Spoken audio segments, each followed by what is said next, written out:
Bonjour à tous, ravi de vous retrouver sur Public Sénat pour un nouveau numéro des Matins du Sénat.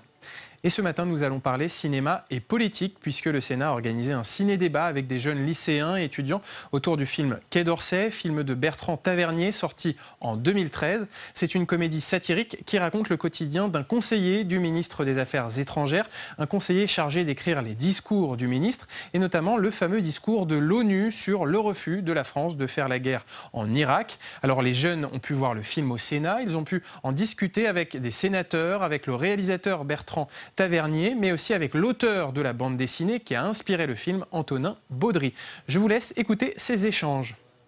Bonsoir à tous et rebonsoir.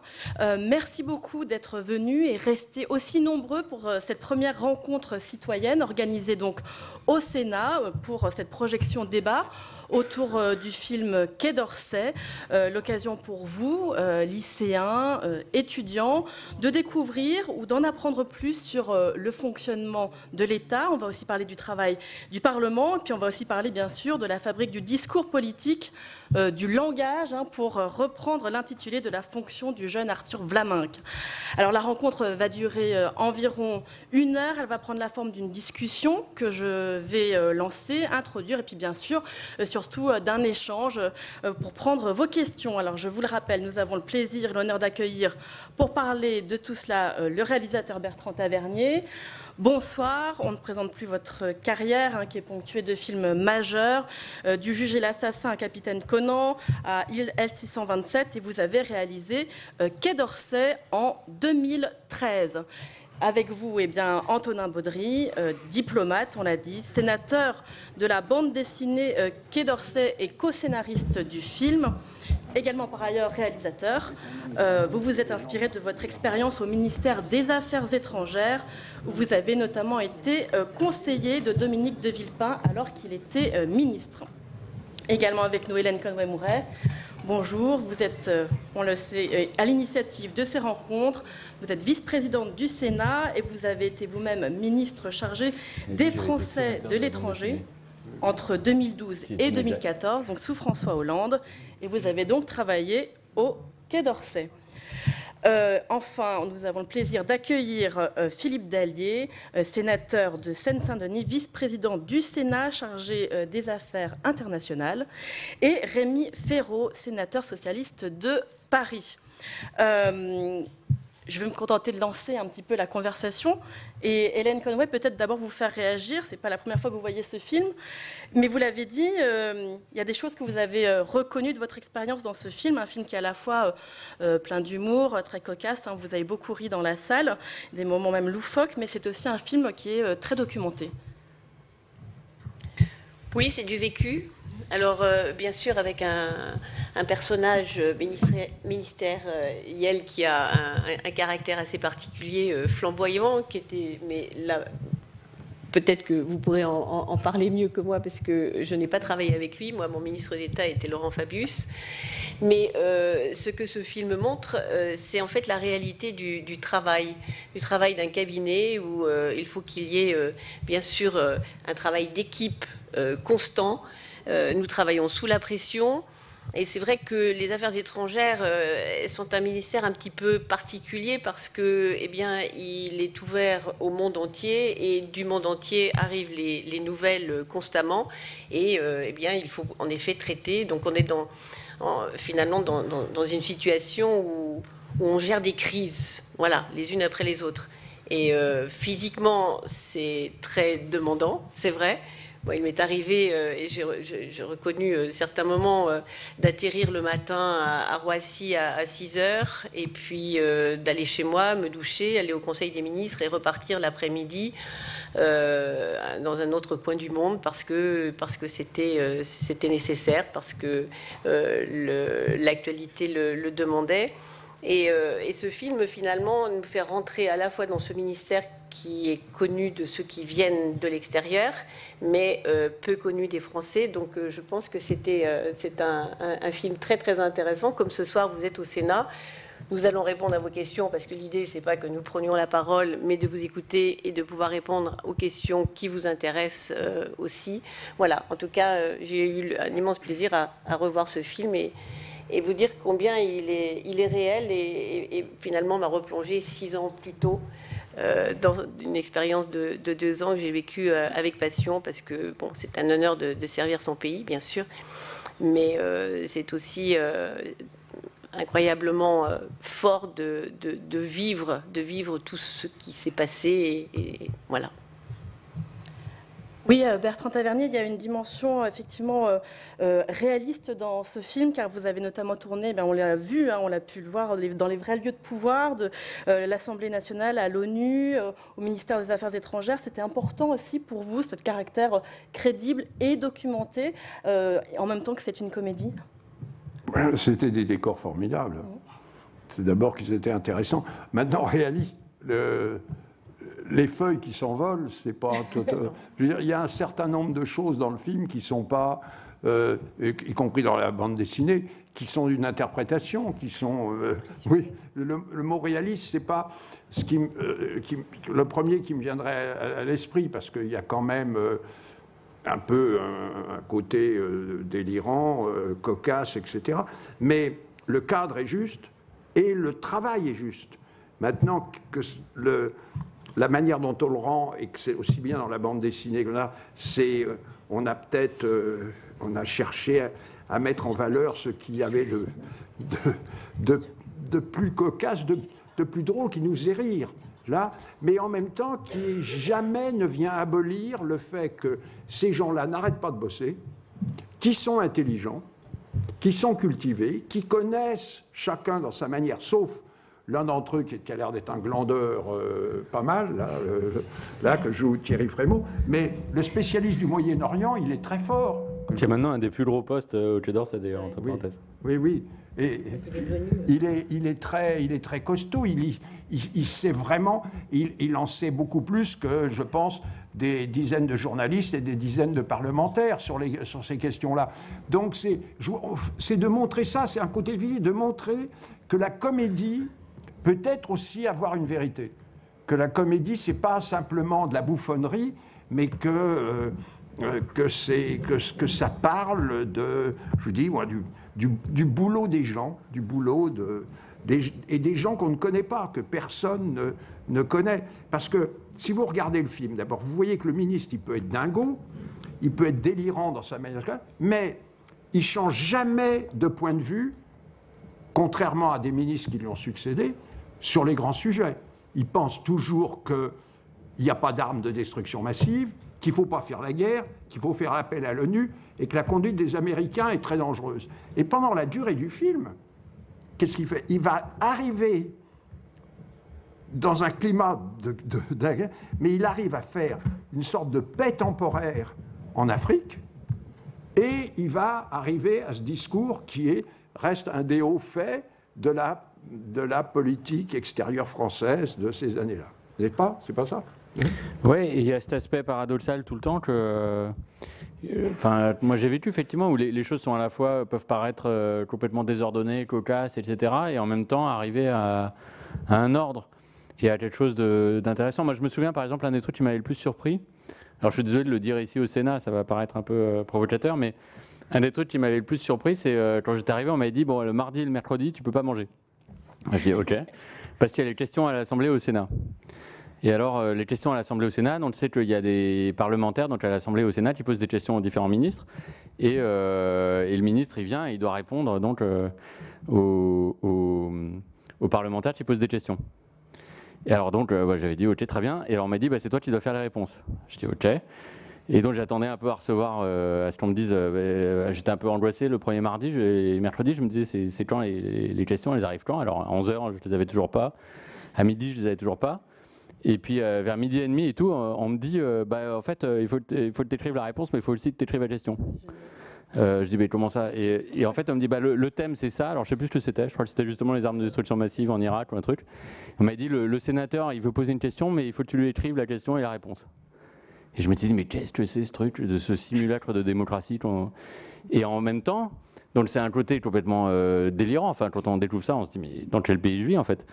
Et en même temps, la démocratie, elle marche. Et à travers ces imperfections et ces trucs, ça a été aussi c'est cet apprentissage-là, c'est que les choses les choses sont pas simples. Voilà, il y a des côtés comiques et délirants, et puis il y a en même temps des gens derrière qui croient dans ce qu'ils font. Un mot peut-être des parlementaires, parce que je crois que c'est pas toujours comme ça quand même les questions d'actualité. J'ai pas dit que c'est toujours comme ça, mais c'est parfois comme ça. Écoutez, je suis au Sénat depuis 2004, jamais personne, et surtout pas un cabinet ministériel, n'a écrit la question ou les questions que je pouvais poser au gouvernement. Il faut dire aussi que côté gouvernement, lorsque vous êtes un parlementaire de la majorité, et d'ailleurs on le dit dans le film, les ministres aiment parfois qu'on les interroge sur un sujet donné. Et donc là, on passe un coup de téléphone à un parlementaire de la majorité en lui disant « tu serais bien gentil de vouloir ». Et je vais vous le dire, ça m'est arrivé lorsque j'étais du côté de la majorité. Mais pour autant, on n'écrivait pas les questions. Voilà, donc ça, c'est le petit jeu entre les cabinets ministériels et le Parlement. Maintenant, ces séances de questions à l'actualité au gouvernement, même si je comprends parfaitement que pour les ministres, c'est d'abord très consommateur en temps et que ça puisse être un peu un casse-tête, elles ont aussi un intérêt, parce que dans nos institutions, dans notre démocratie, les parlementaires qui représentent le peuple, les ministres, c'est l'exécutif, c'est pas tout à fait la même chose, les parlementaires ont le droit d'interpeller les ministres sur n'importe quel sujet 2 fois par semaine. Alors c'est très contraignant de l'autre côté, et ça effectivement entraîne parfois les phénomènes que vous avez soulevés, mais c'est un moment important de la vie parlementaire de ce pays. Mais je pense que ça existe dans toutes les grandes démocraties. Je pense que vous avez entièrement. Enfin, je pense que si on supprimait ça, ça serait extrêmement grave. Oui. Et c'est pour ça, je veux dire, quand un système, mais moi c'est un truc que là je crois beaucoup, quand un système est imparfait, ça ne veut pas dire qu'il faut le supprimer. Par exemple, on a tendance à dire tout le temps que l'éducation en France, elle est imparfaite, ça ne veut pas dire qu'il faille casser le système, ça veut dire qu'il faut l'améliorer. Le fait qu'un gouvernement soit responsable devant le Parlement, c'est un très bon système. Il a pu arriver qu'on écrive 1 ou 2 questions. Je ne dis pas que c'est général, mais ça ne veut pas dire qu'il faut supprimer ça. Et tout le film, enfin je sais pas, je parle sous le contrôle de Bertrand, il est aussi dans l'idée de montrer la complexité des choses. C'est-à-dire que c'est pas tout blanc tout noir, il n'y a pas un truc qui marche parfaitement, il y a pas, c'est des hommes et des femmes qui occupent les postes décisionnaires à un certain moment de la vie du pays, à la fois dans les ministères et dans les parlements et partout. Et bah, c'est de briques et de broc, un peu comme partout, un peu comme quand on se dispute avec nos voisins, on se réconcilie avec eux. C'est un peu la même chose. Voilà. Je vous ai simplement rajouté que ce n'est pas la norme pour avoir été à la fois sur le banc des ministres et au Parlement. C'est vrai qu'on peut solliciter parfois certaines questions, mais ça ne veut pas dire qu'on écrive tout. Mais en même temps, quand j'arrivais à l'Assemblée nationale, souvent j'arrivais avec ce qu'on appelle les papillons dans l'estomac, parce que je savais que l'opposition allait essayer de me coincer sur un sujet pointu, et jusqu'à la 5 ou 6 secondes avant, quand la question finalement arrive, on sait que c'est pour soi, le ministre chargé des relations avec le Parlement vous passe la parole, et là vous vous levez, vous avez un hémicycle souvent assez bruyant, vous êtes avec votre micro, vous avez le président de séance qui essaye de rétablir l'ordre, donc vous entendez un brouhaha terrible, ce qui n'est pas d'ailleurs capté à la télévision. Vous avez généralement pris une claque et en 2 minutes, eh bien, vous la rendez. En fait, c'est l'exercice qui vous est demandé. Donc, non, c'est pas souvent préparé, et notamment pas venant de l'opposition. C'est vrai qu'on sent très bien la différence quand on observe les questions d'actualité au gouvernement entre une question de la majorité qui d'ailleurs souvent peut faire sourire, notamment au Sénat où la majorité n'est pas la même, et puis une vraie question de l'opposition. Peut-être juste une réaction, Rémi Féraud, sur peut-être ces questions d'actualité, puis après on va passer à vos questions. La question d'actualité, c'est sûrement ce que les Français connaissent le plus de la vie du Parlement, donc c'est important, mais c'est vrai que souvent, ça peut se caricaturer par la question d'un député de la majorité qui demande « Monsieur le ministre, comment faites-vous pour être si formidable et quel projet formidable avez-vous encore pour la semaine prochaine ?» Oui. Mais en réalité, c'est des exceptions. Et ce qui est le plus intéressant, ce sont les questions qui viennent de l'opposition. C'est vrai qu'au Sénat, la majorité En Marche, qui correspond aujourd'hui au gouvernement, est très restreinte en nombre de sénateurs. Donc la plupart des questions viennent de l'opposition, opposition de droite ou opposition de gauche. Peut-être que ça rend les questions d'actualité aujourd'hui beaucoup plus vivantes que parfois à l'Assemblée. Puis il ne faut pas que ça dure non plus trop longtemps. Comme le disait Hélène Conway, quand on le regarde à la télévision ou sur son écran, on capte le son qui est dans le micro. Ça paraît relativement clair. quand on est dans l'hémicycle, au Sénat aussi, il faut parfois bien tendre l'oreille pour comprendre ce que le collègue pose comme question, tous ces mots, et ce que le ministre répond.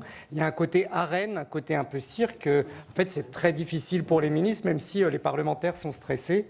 Et nous-mêmes, quand on pose des questions, surtout au début, on a le trac, on a notre papier qui tremble, le temps est extrêmement contraint. En effet, comme vous le disiez, on reste homme ou femme, donc avec tous les défauts et toutes les faiblesses que nous pouvons avoir. Eh bien justement, puisqu'on parle de questions, je vous propose peut-être de poser les vôtres, même si vous avez, si vous tremblez un peu et si vous avez la feuille au bout des mains. Il faut lever la main. La première est toujours compliquée, mais après tout va bien. Oui. Allez, on passe à la seconde. Voilà, bravo. Voilà. Est-ce que vous pouvez juste vous présenter et dire votre lycée Bonjour, je m'appelle Sofiane, je suis étudiant au lycée Montaigne. On vous entend pas. Ok, vous m'entendez? Ok. Je m'appelle Sofiane, je suis étudiant au lycée Montaigne. Et justement, j'avais une question à vous poser. Pouvez-vous nous expliquer, s'il vous plaît, le rôle, le fonctionnement de la, j'ai perdu la question. Je suis désolé. Il n'y a pas de souci, allez-y. Ça arrive. Oui, alors le rôle de la Commission des affaires étrangères du Sénat dans l'élaboration de la politique extérieure, extérieure de la France, s'il vous plaît. Ah, ça c'était une question pour Hélène Conway-Mouret. Oui, parce que je suis membre de cette commission. En fait, le fonctionnement de la commission est centré sur à la fois l'audition de personnalités que nous invitons. Alors c'est une commission Affaires étrangères, Défense et Forces armées. Donc en fait nous balayons à la fois toutes les zones de crise et puis la façon dont le ministère de l'Europe et des Affaires étrangères, puisque c'est son nom aujourd'hui, essaye d'y répondre. Nous regardons aussi les conventions internationales et puis nous avons des déplacements sur le terrain. Mais c'est le travail qui est réalisé est essentiellement donc basé sur des auditions et des rapports qui sont donnés et qui sont écrits dans un temps plus ou moins long. Généralement, c'est un trimestre, mais parfois ça peut être sur 6 mois. Où nous avons là un travail de fond avec des déplacements et puis ensuite la présentation du rapport en commission, son adoption, généralement, puisque nous travaillons en binôme. Alors ça, c'est la marque du Sénat, où nous avons à la fois la majorité, un membre de la majorité et un membre de l'opposition qui travaillent ensemble et qui permettent de faire en sorte que, même si nous n'avons pas exactement la même vision du monde et nous abordons un sujet peut-être d'un angle un peu différent, nous nous retrouvons sur un texte qui satisfait l'ensemble de la commission. Voilà, donc nous n'élaborons pas la politique étrangère, mais nous travaillons de façon très très rapprochée avec les ministres que nous auditionnons régulièrement. Et puis également le SEMA et puis bien sûr tous ceux qui aujourd'hui sont en charge de la défense de notre territoire et en charge des forces armées. Voilà. Oui. Bertrand Tavernier, oui. Je voudrais dire que ça, je pense que c'est très très important ce qui vient d'être dit. Ça, c'est le rôle des corps constitués. C'est pas le problème des personnages de mon film. Il y a une particularité que j'ai découverte très vite avec Antonin, puis en m'immergeant dans... C'est que quand, je crois que vous l'aviez, quand on est au ministère des Affaires étrangères et qu'on travaille comme... on est soumis à... Déjà, il n'y a plus d'horaire, puisque, par essence, on couvre le monde, et que le monde, il y a des fuseaux horaires différents, ce qui fait qu'il y a des événements qui peuvent arriver tout le temps, ce que vous n'avez dans aucun autre ministère. En tous les cas, beaucoup moins dans les autres ministères. Mais vous avez des événements qui se passent en Asie ou en Amérique du Sud, et là, les horaires ne correspondent pas avec les horaires français. Ce qui fait que le personnage que joue Nils Arestrup, c'est quelqu'un qui doit trouver des réponses, souvent, sur un événement très violent qui s'est passé pendant que lui, il doit arriver entre 3 et 4 heures du matin. Voilà, donc les gens doivent trouver des réponses très rapides. même si après il faudra les affiner par des actions plus longues. Et c'est une pression comme ça, je crois, hein, ce dictat du ton qui rend le fait que il n'y a pas de tranquillité, il n'y a pas de week-end, il n'y a pas de pause, il n'y a pas tout peut arriver tout le temps. Et ça donne une pression sur les personnages. Je pense que c'est très important pour comprendre leur vie, leur degré d'adrénaline, et aussi le fait qu'il faut arriver à pallier à des situations de crise comme ça, brusquement. Là, après, une fois qu'on a commencé à y pallier, alors on a le recours aux députés à la Chambre. C'est ça, non, je ne me trompe pas. Ouais, tout à fait. Oui, juste un mot, Antonin Baudry.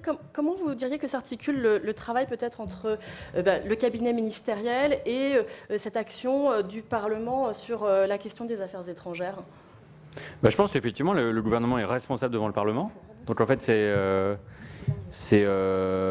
lui qui agit. C'est le ministère des Affaires étrangères qui agit, très souvent. Et en revanche, il doit expliquer ce qu'il fait au Parlement. Et puis je pense aussi que le Parlement joue un rôle très important de travail de long terme et d'arrière-fond. Quand par exemple vous avez des relations diplomatiques qui sont rompues avec des pays parce qu'il y a des crises, c'est très important de garder un dialogue avec ces pays-là. Et très souvent, c'est le Parlement qui joue ce rôle-là. Ce sont des sénateurs, des députés qui vont garder une relation avec la Turquie, avec la Syrie, avec des pays dans lesquels on a une crise ponctuelle, avec l'Italie à certains moments, parce que le gouvernement, lui, pour est pris dans des politiques plus conflictuelles, on va dire. Donc il y a une bonne entente en principe entre l'exécutif et le Parlement sur la politique étrangère. Moi, ce qui m'a surpris quand j'étais là-bas, et puis je sais que quand on en parlait avec Bertrand, c'est un autre truc qui t'avait surpris aussi. Enfin, surpris. En tout cas, dont on a beaucoup parlé, c'était que la politique des affaires étrangères en France, elle est relativement bipartisane. Ce qui n'est pas le cas dans d'autres pays, par exemple. Mais j'ai pas eu le sentiment qu'il y avait vraiment une politique étrangère de gauche et une politique étrangère de droite en France. J'ai eu l'impression qu'il y avait une continuité, avec des fois des sensibilités qui pouvaient orienter les choses d'une manière un petit peu différente sur certains dossiers, mais qu'il y avait une vraie raison d'État, qu'il y avait une vraie continuité de l'État. Si vous prenez les États-Unis, il y a à chaque fois une rupture. À chaque fois que la majorité change, il y a une rupture dans les politiques étrangères qui est très frappante et qui n'a pas lieu en France. Et à mon avis, d'ailleurs, c'est une des forces de la France. Et je pense que c'est lié aussi à cette action quand même assez coordonnée entre le gouvernement, l'exécutif et le législatif. En France, je pense que c'est un des maillons de la chaîne qui permet d'assurer une certaine continuité. On va prendre une deuxième question.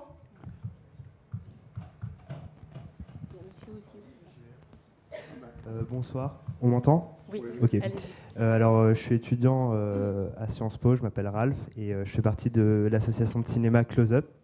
Moi, la question que je voudrais poser, c'est relativement une question artistique à Monsieur Tavernier. Quand on voit le film, on se rend compte de façon assez évidente, avec plein de petits éléments, par exemple, vous avez parlé des feuilles qui volent, mais aussi à certains moments avec des cuts assez rapides, que c'est une adaptation de BD. Et du coup, moi, la question que j'aimerais vous poser, c'est pourquoi est-ce que, quel choix artistique est-ce que vous avez fait pour passer de la BD au film et quelles difficultés éventuelles vous avez rencontrées ? Merci. Merci. Je pourrais vous répondre que c'est la même chose qu'avec un roman. Il ne faut pas somnubiler en disant la BD va être différente de, par exemple, le roman de Dans la brume électrique ou la nouvelle de La princesse de Montpensier, voire même d'un scénario original que je peux écrire. Simplement, la première chose qu'il faut éviter, c'est de décalquer. Donc il faut essayer de trouver comment est-ce que je peux traduire par des moyens cinématographiques des trucs qui m'amusent beaucoup dans la bande dessinée. Et il y avait dans ce que dessinait Christophe Blain des mélanges de gestes, etc. Je me dis, ça, on peut peut-être l'obtenir avec l'histoire, et puis qui indique quelque chose de fort, genre de quelqu'un que quand il rentre, toutes les feuilles partent. Et surtout, j'ai dit à Thierry Lhermitte, tu t'en aperçois jamais, hein, tu remarques jamais que tu es en train de foutre le bordel que la secrétaire, ça va être terrible pour qu'elle prenne rien. Tu t'en fous complètement. Hein. Tu arrives, toutes les feuilles volent, c'est pas. Et voilà, c'est un moyen, mais c'était pas la décalque. C'est de trouver ça, de trouver certaines choses, de trouver tout d'un coup un montage très rapide.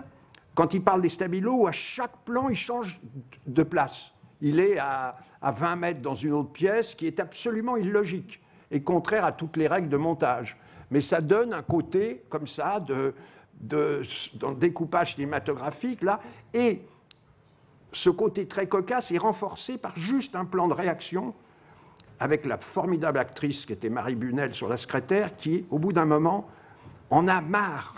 On sent qu'elle ne peut pas travailler, qu'il l'emmerde. Elle a un moment, elle lève les yeux au ciel, comme ça, et simplement ce petit truc amène une vérité dans la folie, parce que c'est une réaction extrêmement normale d'une secrétaire qui ne peut pas faire son boulot, qui amène une vérité formidable dans quelque chose qui n'a aucun fondement réaliste et qui paraît juste. Voilà, c'est ce genre de choses que je me posais comme question, mais surtout pas d'essayer de recopier le cadre, de recopier ce que j'ai gardé, c'était l'œil de bœuf. Ça, je trouvais que c'était bien parce que ça me situait la pièce de rendez-vous. Quand vous avez l'œil de bœuf en fond de décor, là, que ça. Et puis surtout, j'avais demandé à Christophe Blain et à Antonin, c'est quelle était la place des conseillers quand ils se réunissaient autour de la table. Parce que je pense qu'il devait y avoir des places fixes. Et là, j'ai regardé comment ils étaient placés les uns, où était placé le personnage de Julie Gaillet, où était placé Nils Arestrup par rapport à droite, à gauche. Ça, j'ai regardé. Et j'ai regardé ce qu'ils buvaient aussi sur la table, ce qu'il y avait comme boisson. Ça, je me suis inspiré de ça. Ça. Mais le reste, j'ai essayé de ne pas penser de la même façon que quand j'adapte un roman. Je ne vais pas recopier le dialogue, ou je vais essayer de m'adapter à une description. Je veux dire, il y a 2 phrases au début de La Princesse de Montpensier, de la nouvelle de Madame Lafayette. Une guerre civile ravageait la France. Elle écrit ça. Ce qui, dans le vocabulaire de son époque, c'est une phrase énorme de violence. Ça me donne 19 minutes de film, ces phrases. Voilà, je pars de ça. Voilà, c'est ça. Et alors, sur d'autres choses, il y a des choses qu'on a gardées dans la bande. Et puis après, on a ajouté des choses. Par exemple, le métier de la copine d'Abel, elle n'en avait pas dans le boulot. Et ça me gênait dans le livre qu'elle n'ait pas de boulot. Moi, je n'arrive pas à imaginer quelqu'un qui ne travaille pas. Donc, j'en ai fait, comme j'adore les instituteurs, j'en ai fait, c'est mes héros, j'en ai fait une institutrice, parce que Anaïs de Moustier, tout de suite, a eu un contact génial avec les gamins. Voilà. Et puis, voilà, des petits trucs comme ça qu'on a ajouté. Et je crois qu'on a développé des choses, notamment le personnage que joue Didier Bezas dans l'avion, on s'en est donné à cœur joie, là. Oui. Là, dans la flagornerie du ministre, l'écrivain flagorneur. C'est des choses que j'ai vues tellement autour des présidents de la République, les flagorneurs. Une autre question ?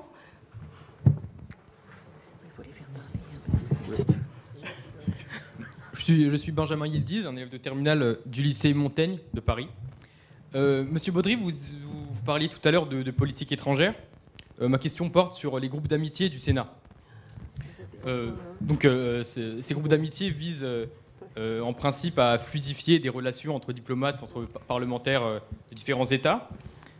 Mais en France, ils connaissent depuis un certain temps certaines critiques à cause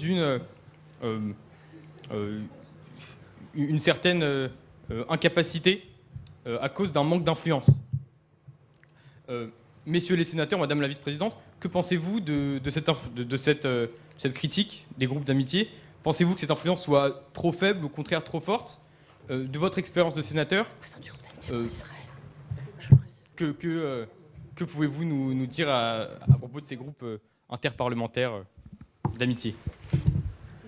La réponse de Philippe Dallier, qui, je le précise, est aussi président du groupe d'amitié France-Israël. Et comme vice-président du Sénat, je suis particulièrement l'ensemble des groupes d'amitié.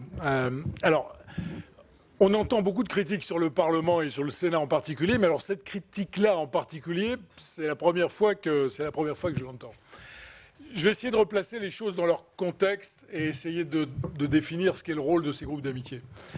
Dans la Ve République, la politique étrangère de la France, c'est d'abord le président de la République. Et d'ailleurs, on parle de domaine réservé du président de la République. Ça n'est écrit nulle part dans la Constitution. Mais depuis Charles de Gaulle, qui a fondé la Ve, jusqu'à Emmanuel Macron aujourd'hui, voilà, affaires étrangères, président de la République. Alors après, il y a le ministre des Affaires étrangères.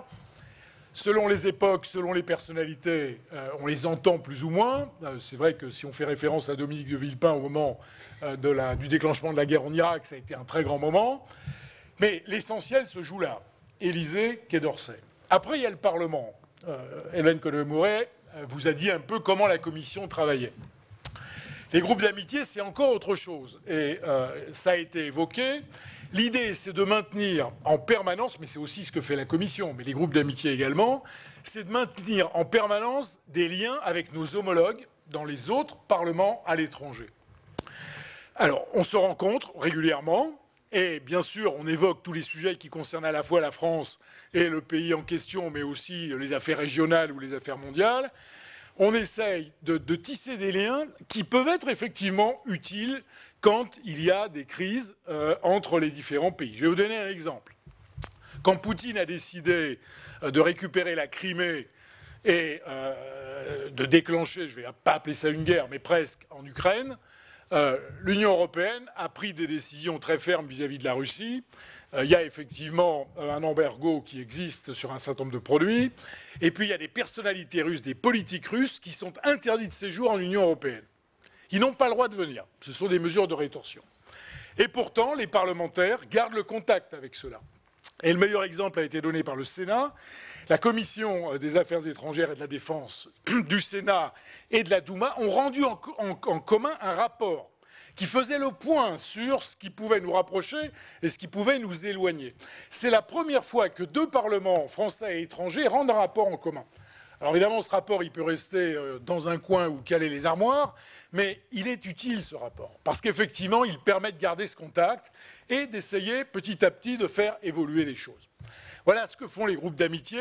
Ce ne sont pas des groupes de parlementaires qui font du tourisme à l'étranger. C'est vraiment un sujet important. On appelle ça la diplomatie parlementaire. Alors je le dis, je le redis et je relativise. Ça n'est pas au Parlement que tout cela se joue, mais nous avons un rôle et les groupes d'amitié jouent leur rôle comme il se doit, à mon avis.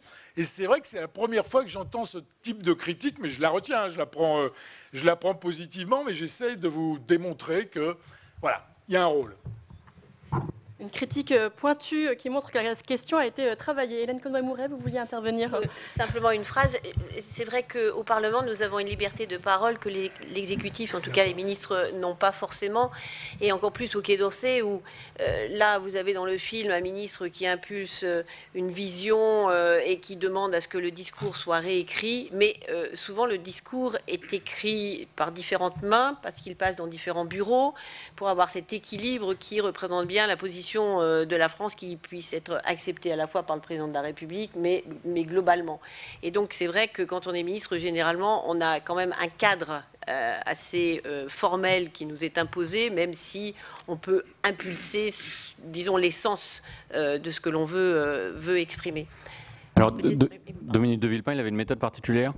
C'est que comme il corrigeait tout le temps son discours jusqu'à la dernière seconde, à chaque fois, il envoyait la version à l'Élysée, mais l'Élysée, ils n'en pouvaient plus, en fait. Parce que le fax était saturé de versions de trucs, donc à un moment, il ne le relisait plus. Et c'est comme ça qu'il faisait exactement les discours qu'il voulait, en fait. Oui, attends, juste, mais Antonin Baudry, puisque vous le disiez, la politique extérieure, c'est le domaine réservé du président de la République. C'est assez étonnant qu'on le voit aussi peu dans le film. Il est quand même il n'est pas représenté, à part une fois au téléphone. D'abord, j'ai pas dit ça, et ensuite, on le voit dans le film, il me semble. On voit son portrait, non ? Non, il Bah, l'appelle. oui. Il l'appelle. Oui, voilà, c'est ça. Oui, on le voit au téléphone. On l'appelle et va au téléphone. Moi, je voulais pas qu'on sorte à l'Élysée parce que on voit en tout cas que le ministre, son équipe, ne s'occupe d'aucun autre ministère. Ils n'ont aucun contact avec aucun autre ministre. C'est quand même très, très clair. Et on sent qu'il n'y a que pour Taillard de Worms, il n'y a qu'une seule personne, c'est le président. Et là, le moment où il a un coup de téléphone avec quelqu'un du gouvernement français qui est là, c'est le seul moment, c'est avec la personne qui est à l'Élysée. Après, dans la bande dessinée et dans le film, il y a ce parti pris de ne pas montrer le président. Oui. Alors moi, en ce qui me concerne, c'est pour une raison très très simple, c'est que je pense qu'en France, on ne peut pas montrer le président. Je pense que dans une BD, dans un film, ça ne marche pas, on n'y croit pas. On a une relation peut-être trop maladive à ce que c'est un président de la République, trop, je sais pas, il y a une relation paternelle, un truc, je sais pas. Je pense que dans plein de pays, aux États-Unis, ils arrivent à montrer leur président, en Russie, on peut montrer. En France, ça marche jamais. Moi, j'ai jamais vu un film où je voyais le président français et où je me disais, j'y crois. Ça m'est jamais arrivé. Ouais. Moi, j'y crois quand c'est Gabin dans Le Président. Oui. Mais moi, je souscris à ce que dit, mais moi, je prends une décision de ne pas le montrer parce que je trouve que c'est plus intéressant dramatiquement. Que ça se passe off, que la chose, qu'on ne le voit pas, qu'on n'illustre pas tout ce que fait le personnage, qu'on laisse des espaces comme ça, des espaces vacants. Je trouve que c'était important qu'on ne voit pas le président. Voilà, tout à fait. Bon, après, dans le film que j'ai réalisé, là, qui s'appelle Le Chant du Loup, j'avais exactement le même problème, où effectivement il y avait une décision qui relevait du président, et j'ai aussi fait un coup de téléphone sans qu'on le voie, parce que pour moi, c'est juste, ça relève de l'impensable en fait. Juste pour revenir à la question, peut-être votre réponse, Rémi Féraud, sur les groupes d'amitié. Les groupes d'amitié ne font pas de la diplomatie à la place du gouvernement, mais ils sont très utiles, y compris pour qu'un certain nombre de parlementaires connaissent bien les relations avec certains pays du monde et au total couvrent l'ensemble de la carte du monde. C'est utile aussi lorsqu'arrivent des crises pour que le Parlement exerce son contrôle sur le gouvernement. Il faut bien qu'il y ait des parlementaires qui connaissent bien les questions qui sont liées à certaines régions du monde, à certains pays et les relations avec la France. Sinon, ils sont obligés de demander aux conseillers du ministre d'écrire la question à leur place parce qu'ils n'y connaissent rien. Et il faut que ce soit le plus rare possible. Moi, je vais vous donner 2 exemples au Sénat de groupes auxquels je participe. Je participe au groupe d'amitié France-Yémen. Et c'est vrai que vous avez peut-être entendu parler de la question du conflit au Yémen, mais aussi des ventes d'armes de la France aux différents belligérants au Yémen, et notamment à l'Arabie Saoudite, qui est une question qui fait polémique. Eh bien, dans notre rôle de parlementaire, il est dans notre rôle, et on l'a fait à travers le groupe d'amitié, à la fois pour recevoir les humanitaires, et ensuite pour pouvoir interpeller le gouvernement sur la question des ventes d'armes françaises aux différents belligérants et aux règles appliquées. Il y a aussi des groupes qui ne sont pas directement des groupes d'amitié avec des pays individuels, mais des groupes qui sont, qu'on appelle de solidarité. Du coup, il n'y a pas le mot amitié. Il y en a un qui est important au Sénat, c'est le groupe d'amitié avec les minorités du Moyen-Orient, les chrétiens d'Orient et les Kurdes. Et lorsqu'arrive par exemple l'invasion du nord de la Syrie, région kurde pour l'essentiel, par la Turquie, eh bien, c'est sûr qu'il y a un certain nombre de sénateurs qui sont très au fait de ce qui se passe et qui peuvent interpeller le ministre des Affaires étrangères. Pareil lorsqu'il y a des crises graves comme en ce moment en Irak ou lorsque les chrétiens d'Orient, dont la France a toujours été un défenseur important, sont menacés. Ce sont aussi des groupes qui permettent aux parlementaires d'exercer leur travail de contrôle du gouvernement et d'interpellation du gouvernement, soit de manière très publique en séance ou par des questions, soit aussi par des contacts parfois plus discrets parce que la diplomatie le nécessite. On va passer à la question suivante.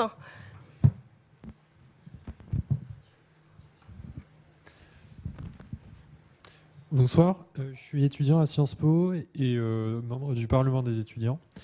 J'ai une question par rapport aux relations au sein du ministère des Affaires étrangères. En fait, vous avez expliqué que le rôle prépondérant du président de la République pour les relations, pour la politique étrangère, mais au sein du ministère, quel est le rôle exactement du directeur de l'administration, du directeur de cabinet, du ministre? et notamment aussi du secrétaire général, qui me semble un rôle important. On voit que dans le film, il y a par exemple, en réponse à des crises ou alors par rapport pour l'élaboration de la politique étrangère, on voit qu'ils travaillent ensemble. Mais quel est exactement le rôle de chacun? Est-ce qu'il y a des acteurs qui ont un rôle plus important que les autres? Merci. Bon, moi, je vais vous dire que le directeur de cabinet a un rôle très très important. Et il faut distinguer les politiques de l'administration. Hein, donc, on a un ministre qui choisit son cabinet et il y a l'administration qui, elle, est stable avec un secrétaire général qui gère l'ensemble du ministère, l'ensemble des directions. Dans le film, c'est un moment qui est fameux, où justement le nouvel arrivant essaye de comprendre comment ça fonctionne. Oui. Et là, on commence à lui décrire tout un tas de directions qui travaillent ensemble. Bon, on n'a pas besoin de rentrer dans ce détail, mais c'est vrai qu'il y a une administration avec des gens qui sont des diplomates. Alors, l'intérêt quand même des directions, c'est que les diplomates ont une mobilité qui est imposée, enfin ça fait partie de leur métier, et donc quand ils rentrent à Paris, généralement pour 3 ans, c'est qu'ils ont été en poste pendant 3 ou 6 ans auparavant dans une région particulière, qui fait que quand ils rentrent, ils apportent toute cette expérience de terrain à cette direction géographique qui, elle, eh bien, prépare les notes, et elles sont nombreuses, pour informer le cabinet, et donc le cabinet est une sorte d'entonnoir où là, les différents conseillers vont décider de ce que le ministre doit avoir, parce qu'il ne peut pas tout lire. C'est généralement la tâche du directeur de cabinet d'ensuite décider ce que le ministre doit recevoir dans son parapheur. C'est pour ça que vous avez des tas de parapheurs sur le bureau du directeur de cabinet, et le ministre, lui, en a un petit peu moins. Généralement, c'est ce qu'on lui demande de signer qui se retrouve devant lui. Voilà, donc c'est vrai que ça paraît complexe, mais il y a la politique qui est en mouvement, et avec... tout à l'heure, quand je parlais de réalisme, c'était au niveau de cette adrénaline et de cette pression constante. Moi, je l'ai vécu. J'ai l'impression d'avoir vécu 2 années sans vraiment dormir, hein, en fait. Hein. Bon, il y avait des problèmes particuliers sans manger. La scène aussi dans les toilettes est pas mal. C'est vrai que vous faites les choses quand vous pouvez, quand vous êtes dans ce ministère. Et dormir, manger, enfin, en font partie. Mais voilà, donc ça, c'est globalement comment cela fonctionne. Une autre question ?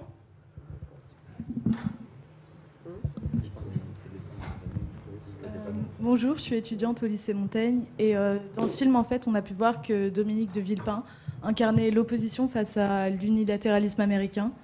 Et cependant, aujourd'hui, personne ne semble incarner ce rôle. Donc, comment pouvez-vous l'expliquer? Voilà. C'est pas une question simple. Mais c'est vrai que c'était surprenant qu'à l'époque où George W. Bush était président des États-Unis, on avait en France un gouvernement très anti-Bush. Et depuis Bush n'est plus président aux États-Unis, il n'y a que des présidents bushistes en France. Donc je n'ai pas d'explication, c'est nous tous qui votons pour ces gens-là. Oui, monsieur Dallier. Je me demandais si j'avais bien compris la réponse. Enfin, ceci dit, sur le rôle de l'ONU et sur le multilatéralisme, honnêtement, alors c'est vrai qu'il y a des ministres ou des présidents de la République qui ont incarné cette vision du monde avec plus ou moins de brio et plus ou moins d'ardeur, c'est une certitude. J'ai pas vraiment le sentiment que, au long de la Ve République, cette position de la France ait changé à un quelconque moment. Sur le multilatéralisme ? Alors là, on n'est pas... Oui, sur la position par rapport aux États-Unis, un petit peu quand même, non? Je parle du multilatéralisme et du rôle de l'ONU. Là, on parlait de l'opposition par rapport aux Américains dans la question. Par rapport aux États-Unis et le fait que Villepin avait représenté vraiment l'opposition. Je vais passer à la deuxième partie de ma réponse. Mais sur les grandes lignes directrices, quand on parlait de continuité dans la politique étrangère de la France, il y a une certaine continuité sur beaucoup de sujets.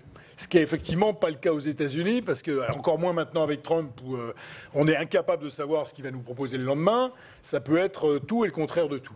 Maintenant, sur le fait de savoir si certains politiques, dans le passé, et on peut comparer avec ce qui se passe en ce moment, oui, certains ont osé dire non aux États-Unis. Et clairement, ça a été le cas de Chirac et de Villepin. Et moi, je me souviens à l'époque, je n'étais pas encore parlementaire, mais j'étais dans la politique. Je me souviens parfois de ce que j'entendais en France, par certains politiques français, dire de Jacques Chirac et de Dominique de Villepin, les pires horreurs. En disant, oh là là, mais ce sont les États-Unis, il ne faut surtout pas s'opposer aux États-Unis. Au pire, on se tait et on ne dit rien et on laisse faire. C'est vrai que ça a été un grand moment de la politique étrangère parce que Chirac et Villepin ont eu le courage de dire aux États-Unis que ce qu'ils étaient en train de faire, préparer l'invasion de l'Irak, ça n'était pas effectivement conforme à la vision du monde qui est celle de la France en général, c'est-à-dire effectivement une vision multilatérale et pas des décisions prises par les plus forts, indépendamment de tout le reste et sans se préoccuper des conséquences. Alors après, est-ce qu'il y a des différences entre les uns et les autres? Oui, il y en a. Mais dans les grandes lignes, je pense que la politique étrangère de la France, elle suit quand même de grandes lignes directrices. Si je peux rajouter simplement, je pense qu'en 2008, il y a eu une décision qui a fait que la France, c'était Nicolas Sarkozy, la France a rejoint l'OTAN. Nous en étions sortis avec le général de Gaulle et à ce moment-là, donc nous sommes revenus dans cette alliance qui fait que, en tout cas sur le plan militaire, en tout cas, nos généraux français font partie de cette alliance, travaillent avec les Américains. Et donc, s'il y avait un mouvement atlantiste en France, il serait peut-être né à ce moment-là à nouveau, en tout cas pour ce qui concerne la sécurité et la défense de notre pays, qui fait qu'il y a maintenant une France qui est membre de cette organisation internationale, avec le président Macron qui questionne s'il est en mort cérébrale ou pas. Mais bon, ça c'est un autre sujet. Mais c'est vrai que la France a été pendant longtemps accusée d'anti-américanisme. Je ne pense pas que ça n'ait jamais été le cas, mais tout simplement, la France résistait, petit pays gaulois, ancien pays, vieux pays, mais faisait un petit peu figure de rebelle et de non-suivisme. Et en effet, ce moment très fort de ce discours a été un petit peu, si vous voulez, l'exemple qu'en effet nous pouvions résister à la puissance américaine qui devait nous entraîner dans une guerre. Ce qu'il faut espérer, c'est que si cela devait se reproduire, que nous ayons le même courage et la même force de le faire encore. La question, c'est est-ce qu'on pourrait encore le faire aujourd'hui, selon vous? Enfin, est-ce qu'on le ferait? Oui, Rémi Ferraud. Ouais, on pourrait le faire. D'abord, il faut remarquer quand même par rapport à l'époque dont parle le film, que la France n'a pas participé au conflit en Irak qu'elle jugeait avec raison tout à fait illégitime, mais que le conflit il a lieu quand même. Et que, oui. Mais la France a obtenu, notamment dans le tiers-monde, en Afrique et partout, une position qu'elle n'a jamais retrouvée par la suite. Ah, en termes de crédibilité. De crédibilité, oui. de prestige, on a retrouvé le prestige qu'on avait au moment du général de Gaulle. Et la décision de Villepin et de Chirac, elle n'était pas facile parce qu'il y avait dedans des gens qui étaient opposés, qui étaient proches de l'Amérique. Il y avait Sarkozy déjà, qui voulait qu'on s'engage. Il y avait des gens, et après, je suis désolé, on s'est aligné sur les Américains, dans tous les trucs, et on capitule devant les Américains, dans tous les domaines, de l'achat de General Electric, d'Alstom à General Electric, à la taxe GAFA. Dès que les Américains tapent du poing sur la table, on capitule maintenant. Ce que n'aurait jamais fait ni De Gaulle, ni Villepin-Chirac de l'époque. Mais parce qu'on a aussi un président américain qui ne nous respecte pas, qui ne respecte aucun autre pays, en tout cas dans son imprévisibilité. Mais il faut voir aussi une chose, que dans les désaccords que il ne nous respecte pas plus quand on s'écrase. Non, mais quand dans les désaccords qu'il y a pu y avoir entre la France et les États-Unis ces dernières années, il portait parfois plus sur la volonté des États-Unis de ne pas intervenir, ce qu'on appelle leur isolationnisme. On peut penser, quoi qu'on en pense sur le fond, à la Syrie au moment où François Hollande était président et Obama était président. C'est plutôt les États-Unis qui finalement n'ont pas voulu intervenir militairement, alors que la France était partante. On peut voir avec la politique de la Turquie, on l'a vu en 2019, c'est plutôt Trump qui... certes fait des rodomontades, mais se désengage militairement. Donc il n'y a pas besoin d'une décision de l'ONU pour décider de ne rien faire. Au contraire, dans ce cas-là, voilà, on est dans une situation qui est très différente de ce moment particulier de l'histoire où les États-Unis ont absolument voulu mener un conflit, une invasion basée sur un mensonge. Lorsque après les attentats du World Trade Center, les États-Unis ont voulu aller faire la guerre aux talibans et chercher Ben Laden. Là, tous les pays alliés des États-Unis, dont nous faisons partie, savaient que c'était bien là dont provenait l'attentat. Et nous les avons accompagnés, y compris militairement, dans la guerre en Afghanistan. Donc il faut... c'est la France qui a une position juste à ces différents moments-là. Mais les États-Unis ont aussi une puissance qui font qu'ils peuvent se passer de nous, alors que nous ne pouvons pas forcément nous passer d'eux pour un certain nombre d'interventions. Ils pouvaient déjà se passer de nous à l'époque, et ils l'ont fait. Comme vous l'avez souligné, ils ont fait la guerre. Et la situation aujourd'hui n'est pas si différente. Quand vous voyez la question des GAFA, c'est-à-dire est-ce qu'on taxe ou pas des entreprises qui font des profits en Europe et en France. Alors est-ce que c'est normal que ces entreprises-là, comme Apple, etc., ne payent aucune taxe alors que nous tous ici en payons et qu'on se couche devant eux? La question se pose, pourquoi? Oui. Et j'ajoute que Roosevelt et Cheney avaient pris exactement les mêmes mesures de taxes sur les vins, de taxes sur les alcools, et que néanmoins le gouvernement a tenu bon. Grande différence.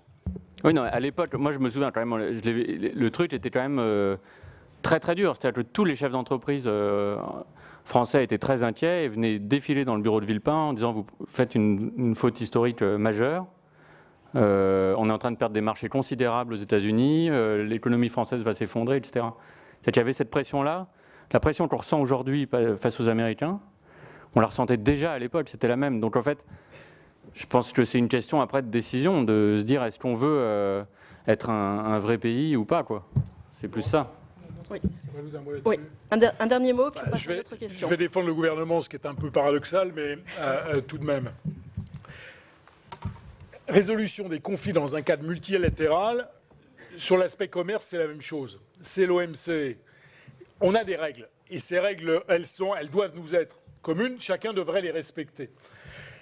Les Américains et les grandes entreprises américaines notamment, effectivement, comme vous le soulignez, ne payent quasiment pas d'impôts en France, et ce qui est ni en Europe d'ailleurs, et c'est une aberration. Est-ce que nous, tout seuls, on a la capacité de faire plier les États-Unis? Je suis désolé, la réponse c'est non. Peut-être que l'Europe pourra faire plier les États-Unis, et il y a des discussions qui sont en cours. Et c'est dans ce cadre-là d'ailleurs que Bruno Le Maire a accepté dans un deal qui s'est réalisé comme cela, de retirer sa taxe. Alors il a dit, écoutez, on ne l'applique pas maintenant, dans l'attente qu'effectivement, il y ait un accord commun et qui se discute entre l'Europe et les États-Unis pour pouvoir taxer les GAFA. C'est ça qui a été fait. Mais il faut regarder les choses telles qu'elles sont. Si la France croit pouvoir, toute seule, faire plier un type comme Trump, qui est capable du jour au lendemain de coller des milliards d'euros de taxes aux Chinois, il le fait, effectivement, il voulait le faire aux Français, il est capable de tout, n'importe quand, n'importe comment. Ils l'ont fait en 2002. Oui, ils l'ont fait. Enfin, cette taxe, elle était censée rapporter 500 millions d'euros à la France, environ, par an. Les taxes que l'ami Trump s'apprêtait à appliquer au vin, etc., il y en avait pour 2 milliards d'euros. Alors, on va juste faire la différence. Alors c'est vrai que le gouvernement était peut-être un peu plus prudent en appuyant sur les négociations qui sont en cours, plutôt que de nous faire voter une loi pour décider de ne pas l'appliquer derrière. Là-dessus, d'un point de vue du signal envoyé, je suis d'accord avec vous, c'est pas terrible. Non, il y a des raisons de principe des fois. Je pense qu'il faut... Un pays souverain, c'est un pays qui a des principes. Oui, mais écoutez, il y a aussi un principe de réalité. Voilà. Donc il faut trouver le bon équilibre, et c'est au niveau européen qu'on doit pouvoir y arriver, parce que seul, c'est beaucoup plus compliqué. Voilà, vaste débat, le principe versus les réalités. Vous aviez une question à poser. Ah oui. Oui, bonsoir. Je m'appelle Ambre et j'étudie au lycée Marcelin Berthelot à Saint-Maur. Et je me demandais si vous connaissiez donc la réaction de Dominique de Villepin quand il a vu le film. Bah oui, j'ai encore déjeuné avec lui la semaine dernière. Il était mort de rire. Il était mort de rire. Je crois même qu'il avait cette phrase un peu bizarre de dire que c'était en dessous de la réalité. Oui, il a répété, oui. Il m'avait fait dire, moi il m'a dit ah c'est l'atmosphère du cabinet c'est génial, le glandeur c'est tout à fait ça, me dit-il, le personnage là, que joue Thierry Frémont. Il me dit, sa secrétaire me dit que c'était tout à fait ça. Il me dit oui que j'avais été un peu sobre avec lui parce que comme j'étais un peu de gauche, donc je l'avais traité de manière un peu sobre, ce qui je me demande ce qu'il entend par sobre. Dominique de Villepin est peut-être encore plus théâtral que votre personnage. Non, je crois, je sais pas. Non, c'est pas théâtral. C'est peut-être pas théâtral, mais en tout cas, je pense pas que. Je pense que ce qu'on a fait, ça relève de la satire tendre, je pense, mais pas tant que ça de la caricature. Voilà. Une autre question? Bonsoir, Nicolas de Sciences Po Paris. Je voudrais poser une question à Monsieur Antonin Baudry. Donc vous avez été plume au sein du Quai d'Orsay et ça a déjà été en partie évoqué durant ce film. Mais j'aimerais savoir si vous pouvez simplement revenir sur votre parcours et notamment la manière dont vous avez intégré le Quai d'Orsay. Merci. Bah moi, je l'ai intégré de manière atypique, c'est-à-dire justement en tant que plume du ministre. Ce qui n'est pas la façon de base, puisque la façon de base, c'est ce que vous êtes en train de faire, c'est-à-dire Sciences Po et l'ENA, etc. Moi, j'ai pas fait ça. Donc voilà, j'étais recruté pour écrire les discours du ministre en 2002. Et ben voilà, en fait, et puis après, quand Dominique de Villepin est parti au ministère de l'Intérieur, je l'ai suivi, etc. Voilà. Mais c'est plus simple comme vous faites. Hein. Oui, mademoiselle. Bonsoir à tous. Je viens du lycée Hector Berlioz à Vincennes. Ma question s'adresse surtout à vous, Monsieur Baudry, mais vous pouvez tous y répondre quand même. Donc finalement, dans le film, Arthur se dévoile comme un personnage qui doit rendre intelligible, compréhensible les réalités d'un monde complexe grâce à l'instrument du langage. Mais donc finalement, est-ce qu'on pourrait rapprocher sa profession à celle du journalisme? Qu'est-ce qui diffère? C'est une bonne question, ça. La 8e plaie d'Égypte, les journalistes. Je pense que c'est très différent. Ouais. Je commence à avoir la réponse. Oui. Moi, je dirais pas du journal, je dirais du cinéaste, où on est confronté à le même chaos que peut paraître pour quelqu'un de pas averti un tournage, où les gens courent dans tous les sens, ont l'air de ça, et où on tourne un film pas dans l'ordre des scènes, pas dans l'ordre de la dramaturgie, et pourtant, dedans, il va avoir quelque chose qui a un sens. Je crois que c'est plus ça. Le journaliste, non. Le journaliste, c'est quelque chose de plus réducteur. Je crois que ça demande, le journaliste, malheureusement, tel qu'il est pratiqué le plus souvent en France, est un journaliste qui, quand même, est trop souvent et pas très informé. Hein. Vous savez, dans beaucoup de cas, on peut dire... Je suis ravie pour l'hiver. C'est Bob Woodward, l'homme qui a fait sortir le Watergate, qui disait « Le principal ennemi du journaliste, c'est l'information. » Voilà, c'est un mot de journaliste. Moi, je pense que le journalisme est fait pour essayer de comprendre le monde et partager cette compréhension avec d'autres par le biais du mot, de l'écrit. Ou de l'oral, bien sûr. Mais là, ce qui est demandé, c'est en fait d'exprimer un message et de porter, c'est-à-dire qu'un discours, c'est rassembler une pensée qui porte un message particulier que l'on veut transmettre. Le journaliste n'a pas vocation à transmettre des messages. Enfin, pour certains, peut-être que c'est le cas si c'est un journalisme engagé. Sauf si c'est un éditorialiste. Ce serait plus près d'un éditorialiste. Quelqu'un qui fait un éditorialiste, qui donne une politique. Oui. Mais le journaliste lambda, lui, essaye de comprendre et d'articuler cette compréhension pour la partager et peut-être stimuler aussi la réflexion chez l'autre. Il y a un aspect quand même très particulier aussi, moi, que j'ai vécu, c'est le fait de s'adresser, quand vous êtes plume d'un ministre des Affaires étrangères, vous vous adressez à des gens qui sont dans une autre culture, qui sont non seulement dans une autre langue parfois, mais vraiment dans une autre façon de penser. C'est pas seulement qu'ils n'ont pas les mêmes objectifs que vous, c'est aussi qu'ils ont une autre façon de concevoir les choses. Et donc du coup, moi, ce que je faisais, c'est que à chaque fois, je relisais chaque phrase en me demandant quelles étaient les interprétations possibles. Et je me disais, il faut que je vérifie qu'en fait, elles convergent, toutes les interprétations possibles convergent vers ce que j'essaie de faire passer. Et qu'il n'y a pas un truc qui peut partir dans un coin que je n'ai pas vu et être interprété exactement à l'inverse de ce qui est dit. Ce qui est un exercice qui rend les choses très différentes du journaliste.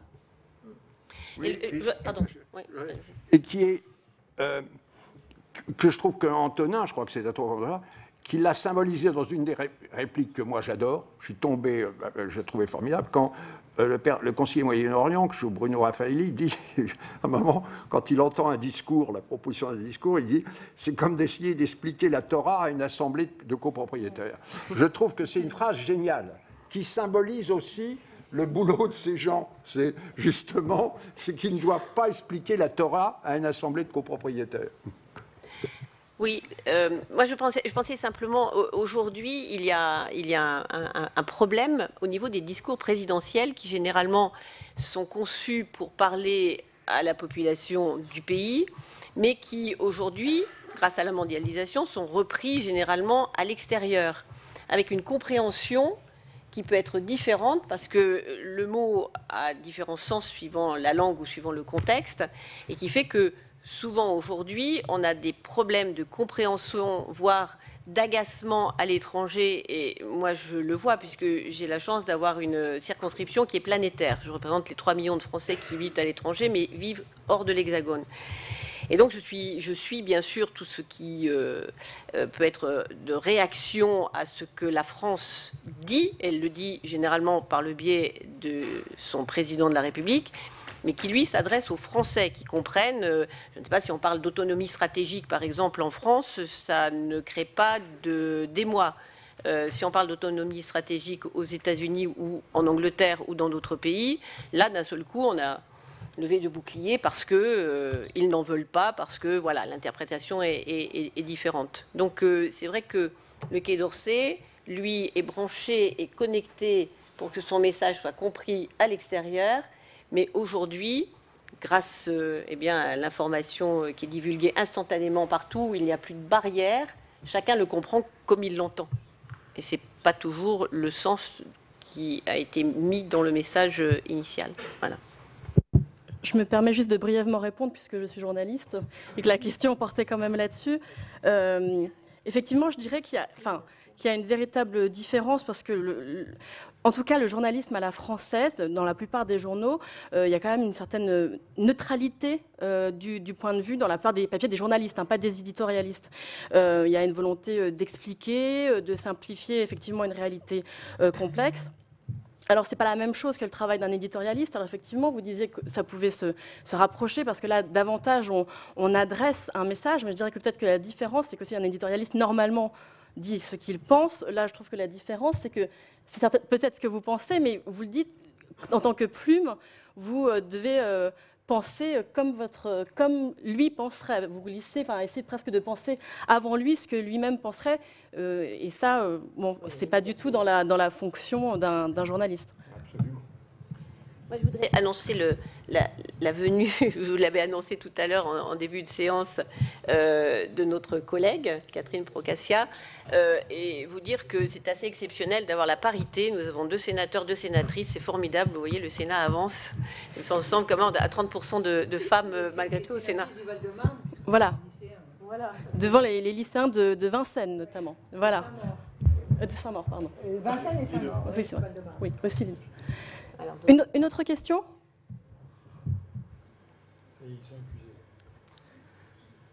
Oui, allez-y. Le travail du Sénat aussi. Attendez, il y a un micro. Ça arrive. Qui arrive. Bonjour, je m'appelle Gauvin de Sciences Po Paris. Est-ce que l'atmosphère de coup bas et de coup de pute entre guillemets que vous décrivez, qui est dit dans le film, est-ce que c'est véridique vraiment dans le cabinet est-ce que tous les conseillers se font la guerre vraiment ou... Oui, mais comme on le dit dans le film, c'est un acte d'amour. Vous verrez. Non, mais sur la réalité peut-être des relations entre les uns et les autres, même de la friture. Pour le coup, ça reprend un peu l'une des autres questions entre, je sais pas, on voit entre le directeur stratégique, le cabinet. Ça reflète un peu plus largement. Je peux vous parler de mon expérience, puisque j'avais donc 10 personnes dans mon cabinet. J'avais 5 diplomates et 5 non-diplomates, parce qu'au Quai d'Orsay, on ne peut pas ne pas avoir de diplomates donc professionnels, mais que j'avais choisi. Là aussi, on dit que voilà, les membres de cabinet sont imposés. C'est pas toujours le cas. Mais peut-être que ça s'est bien passé parce que dans les premiers mois, en fait, mon bureau était dans la chambre de la reine, qui est à l'étage dans le ministère. Et je suspectais que certains venaient me voir parce qu'avant d'arriver à mon bureau, il fallait traverser une salle de bain qui était la salle de bain de la reine, puisque c'était en fait les appartements du roi d'un côté, de la reine de l'autre. Mais mon cabinet, lui, était réuni, puisque nous n'avions pas de bureau dans le centre de crise. Et donc, je ne sais pas, ça a fait une sorte de bonding, vous savez, quand vous êtes forcément à travailler autour d'une même table, peut-être qu'ils ont été forcés à s'entendre et à travailler de façon très rapprochée. Non, alors bon, après, je pense que statistiquement, c'est vrai que quand vous avez un groupe d'humains, vous avez toutes les personnalités, tous les caractères, tous les défauts aussi, qui font que bien certains, en effet, peuvent peut-être... voilà. Moi, je crois que c'est ça, c'est-à-dire que quand vous êtes... c'est lié au fait d'être les uns sur les autres, 24 heures sur 24 quasiment, pendant des mois et des mois, dans des périodes de crise, etc. On finit toujours par se détester et s'adorer à la fois. C'est dans tous les endroits comme ça. Vous allez dans une salle de rédaction d'un journal, je pense que c'est un peu pareil. Enfin, dans tous les endroits où il y a un effet d'aquarium comme ça, vous avez un mélange de bassesse et de grandeur qui est amusant. Voilà. C'est pas propre. Je crois pas que ce soit propre à la politique en gros.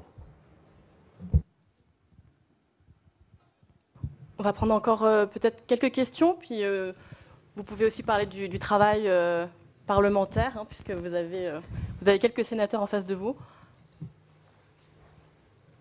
Ou pas, hein. Vous posez la question que vous voulez. Bonjour, je m'appelle Hippolyte, je suis au lycée Marcelin Berthelot à Saint-Maur. Et je me demandais du coup dans le film que vous avez présenté, le métier semble vraiment pénible, enfin, dans le sens où on n'a pas de vie pour soi. En fait, on est totalement pris par le métier. Et je me demandais comment c'est possible de mélanger la vie de famille à ce métier qui est très prenant du coup. Merci. Non, moi juste, enfin, effectivement, moi, un des clichés qui m'énerve le plus, c'est les fonctionnaires qui ne travaillent pas. Parce que moi, j'ai passé 15 ans dans la fonction publique et j'étais entouré de gens qui travaillaient tout le temps. Et effectivement, les endroits où j'étais, c'était des gens qui étaient complètement passionnés par leur travail, des fois au point d'oublier leur vie de famille ou de ne pas pouvoir en avoir. Le directeur de cabinet, là, qui est joué par Nils Arestrup, c'était quelqu'un que réellement on allait voir à 3h du matin dans son bureau, qui était là et qui était aussi là à 7h du matin et qui passait 3 heures chez lui pour dormir la nuit, qui sont des conditions un peu inhumaines. Et c'est vrai qu'il y a souvent des fois où on a l'impression que les choses marchent grâce à 3 types comme ça. Et c'est assez vertigineux. Ouais, c'est aussi ces héros de l'ombre que moi je trouve intéressant. Voilà. Vous me permettez d'intervenir. J'ai eu une de mes collaboratrices parlementaires qui a été débauchée et qui est rentrée dans un cabinet ministériel. Et j'ai eu plusieurs assistants parlementaires, pas directement, mais qui ont été dans des cabinets ministériels. Pour répondre directement à votre question, on fait un choix d'une expérience exceptionnelle que tout le monde ne vit pas, et on sait aussi en même temps que ça ne va pas durer 5 ans, 10 ans. Donc on le fait, ça dure 18 mois, ça dure 2 ans, ça dure 3 ans, et on met à côté sa vie personnelle. J'ai eu aussi un ami qui a été directeur de cabinet d'un Premier ministre, je ne dirai pas lequel, et je me souviens d'un jour où j'ai dîné chez lui avec sa femme et ses enfants, et sa femme m'a dit, un jour mes enfants m'ont demandé si papa était toujours vivant. Oui, Rémi Ferraud. Pour vous donner mon expérience personnelle, pas celle de parlementaire, mais celle quand j'ai été il y a une vingtaine d'années en cabinet ministériel au ministère de la Défense, il y a une chose qui m'avait tout à fait impressionné. J'étais très jeune, j'avais fait Sciences Po peu de temps avant, ça a été une expérience passionnante, en effet c'est très prenant, mais il y a une chose qui m'avait vraiment impressionné, c'est que quelle que soit l'heure, si on arrivait extrêmement tôt le matin ou si on partait extrêmement tard le soir, le directeur de cabinet était toujours dans son bureau et toujours d'humeur égale et toujours disponible. Et je pense que notamment dans les grands ministères régaliens comme le Quai d'Orsay, ça fait partie du job, ça demande aussi une résistance physique, puis fait pas ça toute sa vie. Il y a un moment de vie aussi où on passe son temps dans son bureau. Oui, une autre question?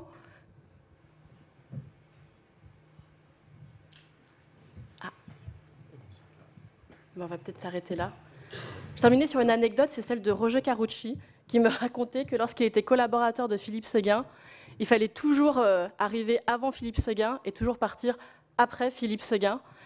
Et qu'à l'époque, il n'y avait pas de téléphone portable et qu'il fallait aussi attendre parfois tout le dimanche le coup de fil de Philippe Séguin dans son bureau. Voilà, pour vous dire... Moi, je voudrais ajouter une dernière anecdote pour ça, quand même un peu. C'est que quand j'ai tourné au Quai d'Orsay, le personnage que joue Nils Arestrup, les gendarmes qui gardaient le Quai d'Orsay m'en parlaient avec des trémolos dans la voix. Oui, Ils me disaient, c'est un type formidable.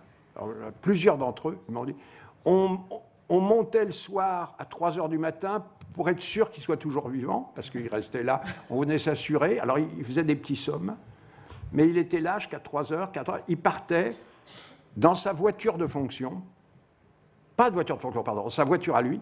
Il n'avait pas de voiture de fonction, et il était là le matin. Hein? C'est une Twingo. Une Twingo. Bon, et il était là le matin, il était là au premier truc. Donc ça, et c'était quelqu'un qui était là, comme ça. Pour moi, ce personnage, c'est l'exemple même du serviteur de l'État. J'ai une affection pour ce personnage qui est énorme. C'est quelqu'un qui résout les crises, qui n'est pas là, qui n'est présent dans aucun journal. Il y a une réplique, je ne sais pas pourquoi on n'a pas gardé de la bande dessinée, où il disait « Je viens d'une famille de diplomates où on considère que c'est une honte d'être dans un journal, qu'on cite votre nom dans un journal. » C'est exact. Les hommes de l'ombre. Et voilà. Mais je pense que l'État est fait de gens comme ça. Et maintenant, ça, je pense que c'est en train de disparaître. Avec des gens qui se vendent au privé, qui utilisent tous les moyens de l'État pour faire leur et qui ensuite partent dans le privé. Je pense qu'il y a une perte des valeurs. Ces gens-là étaient des gens qui avaient des valeurs morales, des valeurs de croyance dans la force de l'État qui sont extraordinaires. Extraordinaires. C'est pour moi les vrais héros des temps modernes. Et il y en a beaucoup, justement, de ces fonctionnaires sur lesquels on tape tout le temps. Tout le temps.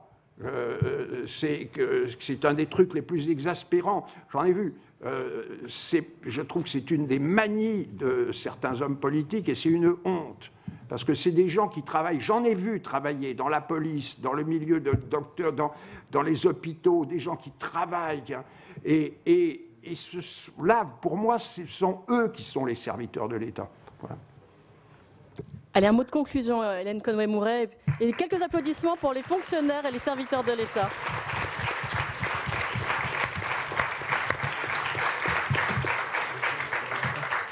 Je voulais simplement ajouter, c'est vrai que c'est ce que j'ai pu croiser dans ce beau ministère, c'est un très beau ministère, ont un sens de l'État très fort.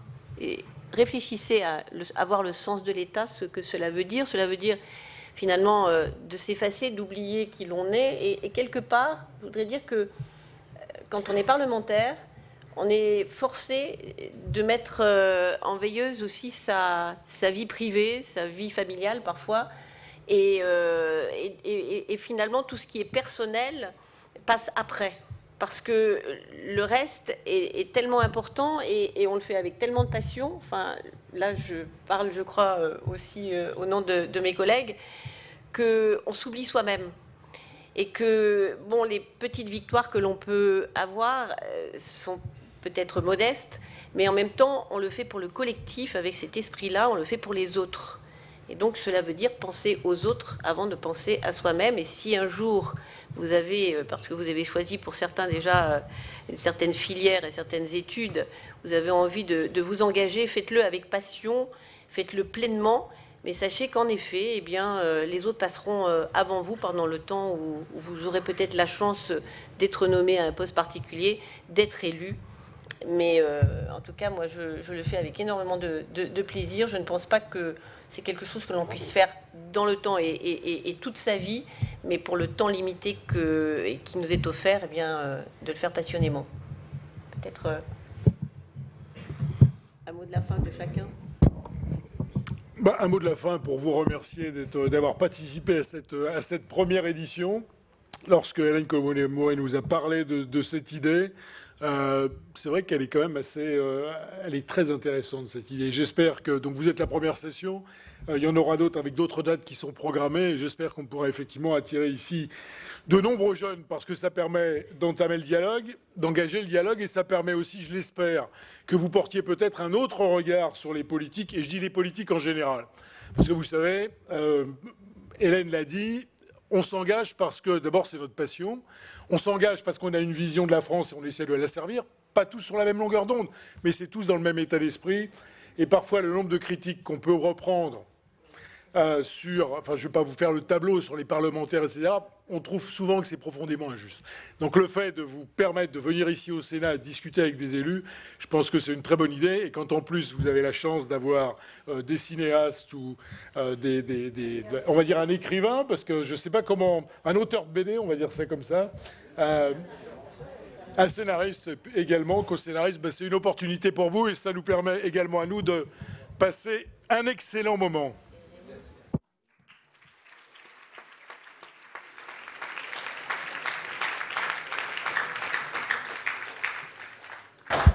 Merci à vous comme lycéens et étudiants de vous être prêtés à l'exercice pour cette première et d'avoir répondu nombreux. Je pense que c'est enrichissant pour vous, ça l'est aussi beaucoup pour nous et nous avons besoin comme parlementaires aussi de rencontrer jeunes citoyens ou même futurs citoyens et de renouer des dialogues politiques, y compris sur des sujets qui ne sont pas forcément immédiatement d'actualité, mais aussi importants que celui de la diplomatie française, du fonctionnement d'un grand ministère, d'un cabinet ministériel, démystifier la politique et l'engagement. Et le film le rend très humain. Et donc je pense que c'était bien qu'on se rencontre autour de ce film ce soir.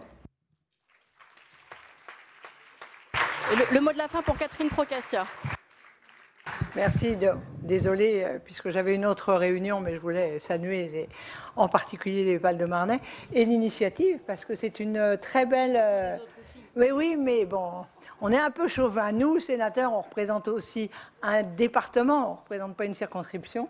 Et j'étais justement dans le département avec d'autres Val-de-Marnais. Mais je pense aussi qu'Hélène a choisi un très bon film. Je vois rarement des films plusieurs fois. Celui-là, je l'ai vu 3 fois. Et toujours avec autant de plaisir. Donc effectivement, quand aujourd'hui ou hier, je me suis dit, je ne sais pas si je vais pouvoir revenir, mais au moins, je n'ai pas besoin d'aller regarder quel est le film et ce dont on parle. Mais c'est vrai que c'est un métier difficile, mais passionnant. Et je reprends ce qu'Hélène a dit. L'important quand vous travaillerez, c'est d'avoir la passion dans ce que vous faites. Et quand vous avez la passion, vous ne voyez plus le temps passer, même si c'est au détriment de la famille. Merci à vous. Et merci beaucoup à Antonin Baudry et à Bertrand Tavernier pour leur présence et d'avoir échangé avec les élèves aujourd'hui. Merci pour votre présence. Et voilà pour ce ciné-débat au Sénat autour du film Quai d'Orsay, des échanges avec des jeunes lycéens qui ont permis de mieux comprendre la position de la France face aux États-Unis, mais également le fonctionnement des cabinets ministériels et du Parlement. C'est la fin de cette émission, merci de l'avoir suivi. Vous pouvez revoir tous nos programmes sur notre site internet publicsénat.fr. Très bonne journée sur Public Sénat.